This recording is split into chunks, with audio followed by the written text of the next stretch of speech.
Universe. Like, it's a little different. You think appearance matter? In this game, yes, because niggas want to see who I'm being like.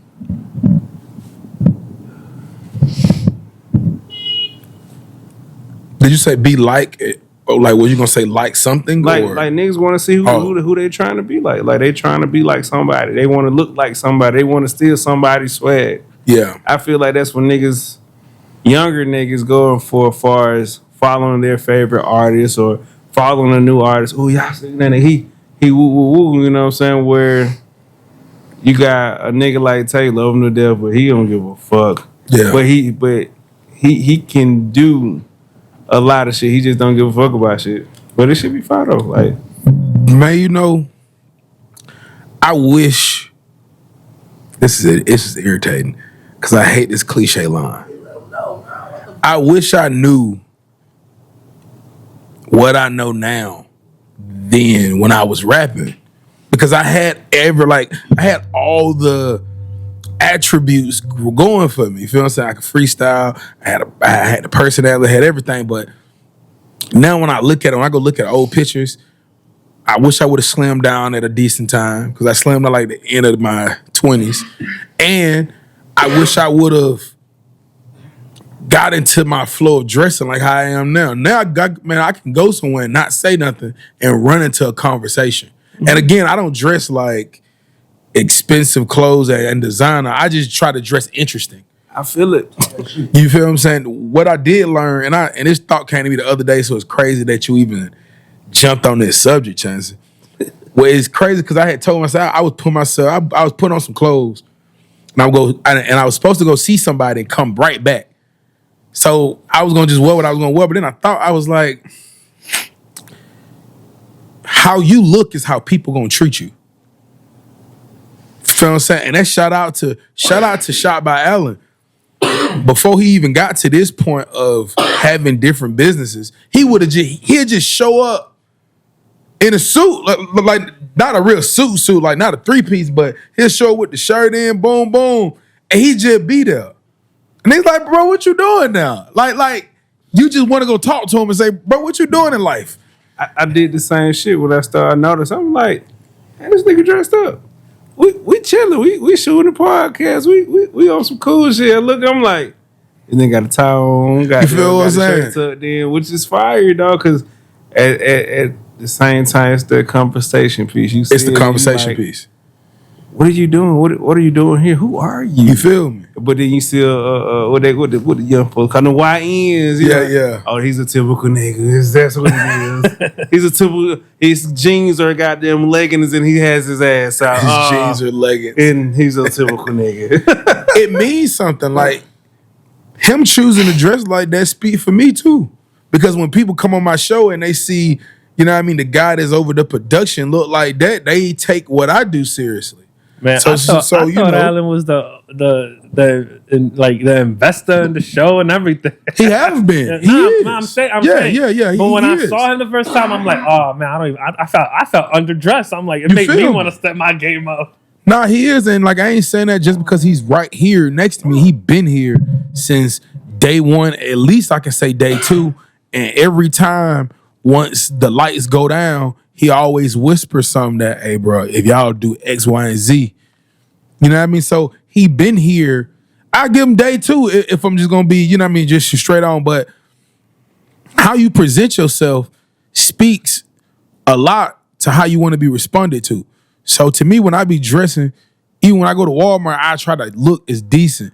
Cause I always say I might see somebody that I'm trying to connect with. We always one meeting away from getting what we need to get to.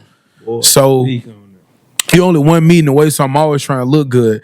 And I just want to go into a small one real quick before we jump into the show. Boy had a weekend. The boy had a time. I was out with that boy Funny, and Fats the Barber, and it was an investor guy who was pretty much just going out to enjoy himself, and he wanted us to come. And if anybody haven't met me, I'm a pretty controlling guy. Like I'm always trying to control my environment, and not in a rude way, but that's just who I am naturally. That's something that I struggle with. But I told myself that night, the kids gone, me and wifey going out, and I'm taking my hand off the steering wheel. I wanted to see where the night gonna go. So every time some present themselves to me, I didn't look at, you know what I mean, how I didn't look at how I could control it. I just looked at it like it's another opportunity. Bro, I left my car. I would never leave my car. Nigga, we left our car and got into we got into an Uber with people we just met. He gave him life by the horns. Bro, Hey, that's a risk. Bro, in Atlanta. Bro, we hopped in the car. I don't even think my wife even fathomed. I took her out to eat to a spot that that I got some ways at. So we went there, ate good. You know what I mean? Steak by the back. Ate good. Had a little something to sip on. And we went and we went to meet Dunn. Dunn was ready to go because he had just worked at this little private event. But the head guy at the private event is like, I'm saucy. He had his one with him. So he was like, he wanted to take her to the city. But how he was, I could see his brain move. I don't really want to move with just us. Because I don't want to get saucy and it's just us. Like, I don't, you know what I mean? I got to show this shit off for you. You feel me? Like, he like, and I could see his brain, he came down, he kicked it, and it kind of felt like he was peeping us. Cause I think he had this in his brain, like, bro, I gotta take some niggas with me. It's kind of like he was peeping us, so we talked for about like 15 minutes. I think he was like, okay, I can fuck with them. And he just was like, hey, y'all, man, we finna go to Sweet Lounge. Y'all coming? And I'm looking at wifey like, let's do it. Had the time, nigga, like, we went from there to Magic, from Magic to Onyx, from Onyx to Babylon. Nigga, that sound like a time. And I kid you not, while I'm in one booth, bro, Neo freaky ass is in the other booth with two girls. Hold on, D Neo? Neo is in the pit. I promise. He's right here. Like, look, this is our section. And that's Neo right there. Looking like a freak. Looking like Diddy Gang. He was definitely, but I had a good time. And you know what, bro? I had this, shout out to my sister, I had that big old wool coat, boy. I looked like a superstar, boy. I looked like a linebacker. That Christmas coat you had at Granddad. Nigga, I had that, huh? Tell them when you had at Granddad house. That's why I got it at. I know, don't say the one. Yeah. Yes. Cause I had wore another jacket on because I was trying to remember. Yes. Motherfucker, man, I look like a problem in there, man. So anyway, I just say that whole story to say, take risks, especially in relationships. And also, look like what you want people to respond to you as. So if you out there looking plain Jane, don't get mad when niggas keep on trying to send you to the store to get some ibuprofen. Don't get pissed. You know what you came and you know how you look. Hey, bro, you want to run the store real quick? Get some Rellos? Or you want to be the guy that, hey, this is my, so what's your name? You know what I mean? Niggas just got to introduce you to somebody. Niggas want to feel like they know you. That's the dude you want to be. An old nigga gave me that game and I ran with it, bro. I'm giving it to y'all little youngins, bro. Y'all better look like something. That'll get your record heard quicker than motherfuckers. With the title Millennials. Year 5, we still lit. We in the building. Kid Money, how you feel? Fucking amazing. Did you just turn into a rapper, nigga? Yup. Halfway through coming up. That nigga came up. Shout out to my girl Amazing. Oh, you got a girl named Amazing? Cause you saying it's free to be a boy. Yeah. Do we get that necessity? Do we get that? Well, like a boy? As men of color, do we get the necessity of being free as a boy? You know what I'm saying? Do we get that? I didn't get that growing up. I grew up in the slums. I didn't get the opportunity to be a boy. You know, we had to grow up before it was our time to grow up. You know, so it's like, did we really get that opportunity to be free with it? Because shit, as young men, because we didn't get the opportunity to be young boys, we still want to make sure our mama was good. We still was worried when shit went wrong. I know as a kid, when the lights got turned off and the heat was out, shit, I was like, damn, how can I help my mama? You feel? You know what I'm saying? So did we get the opportunity to really be free as boys, growing up in this world that we live in. And, I got a little bit of both sides of, I got the deck in me. My mama from Decatur. Yeah. And my dad from East Point. You know Yeah. what I'm saying? So it's like, I really ain't You really had got time to enjoy that boyhood. Yeah, I ain't get that one. You know Nah, what I'm that's saying? interesting. Kid, but how you feel about it? Do you feel like as you said, as a so-called black man, is your childhood kind of diluted? As a so-called black man, I think You Dominican though? I fucks with that. As a so-called black man in this world, freedom is never given. It's always having to be earned. And we live in a country where, is people keep thinking it's more based off of skin color, but it's more based off of status. Your skin color just happens to be a tribute to that status now. So, I would agree with every single thing because I seen it. I ain't gonna lie, man. I seen it. But other than that, it's just really how you respond afterwards when you go through all this stuff as a young lad. As a young lad. Yeah. I fuck with that. How you respond with it? I just bought a house, Congratulations, Yes, my sir. guy. and I say that to say that it's how you respond because my mama ain't bought a house. Mm. Let me rewind. Me and my grandfather put down payment on my mama's house. You know what I'm saying? That type shit.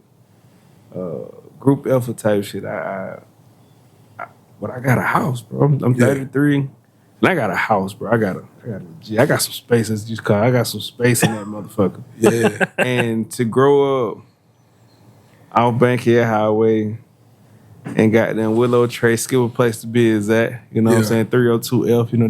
That was my stomping grounds. Yeah, I mean, but going through the motions of lights being off, power being off. Me, my mom, my brother huddled up on the sofa with candles lit trying to stay warm For sure. to move into a house. It wasn't ours. Down the block. Again, still couldn't keep the lights on, still couldn't keep the water on, all the other shit too. Same. All this shit we renting, it ain't ours. You know what I'm saying? Still go, but it ain't ours. For my 33rd birthday, I basically got a promotion. I got down, went and bought a crib. And it's mine. You know what I'm saying? And then on Feels top of good. that, I'm a kick it. I ain't trying to flex, but I don't do too much. I don't really post shit for real like that. Yeah. Cause you would never see that motherfucker on social media. But I stay in a $500,000 house. Yeah. And that ain't I guess it's not a lot saying that now because of the market. No, But it's still a lot of I stay in a $500,000 crib. $500,000 crib. Nah, that is like what it is. Did that. And Be like- proud of it. Yeah, and I'm damn proud of it because like I said, it's crazy to think about the shit. I think about my daddy from the fucking projects. Yeah. You know what I'm saying? Think about my mama. Goddamn, they stayed in the day. Staying in Decatur. They stayed in the projects, but it wasn't goddamn sunshine and roses and shit. Yeah. To my mom stayed in Techwood before the 96 Olympics, before they tore that motherfucker down. A word So up. my childhood was over there in Techwood Homes, goddamn. What they call it, Little Vietnam, if I'm mistaken, that's what it was back in the day. Yeah, that shit was a monster. Right. So it's like, whenever I have kids, and I'm trying, goddamn, I'm trying to have them motherfuckers. Whenever I have kids, they ain't gonna know I'm mad they not gonna know the apartment life because y'all know the apartment life was fucking smacking back in the day. But they gonna enjoy that life. Was like shit. I'm going home to a house. They floor different. I got rooms to go in. You know what I'm saying? I got food in the kitchen. I can pay for lunch if I want to. You know, that type of time instead of being like me. I was one with the school lunch. That's how I learned my Social Security number. You know, that was That's how you learn your Social Security number. It's school lunch. School lunch Yeah. back as That a is shorty. true. Hey man, like when you do all that, that's like, you know what I mean, that's the Hall of Fame of parenting, because what you basically doing, wherever you start at or wherever you finish at in life is your kid's floor. So that means that's what they're gonna build from. So you know what I mean? You homeless, you got a crib and you put your kids in a crib, okay, having a crib will be their norm. So if you bring your kids into a home that's yours, that's their norm. So their average life is gonna be to get a crib. Might be 25. You feel what I'm saying? That's just gonna come with the brochure. You feel what I'm saying? If they, you know what I mean, if they being taught right. So that's dope. Like that you're doing that. You don't change a lot. I thought I was perfect. It's like I thought I had no flaws, and he should the be lucky to lower have I me. am, And fortunately, I was with someone who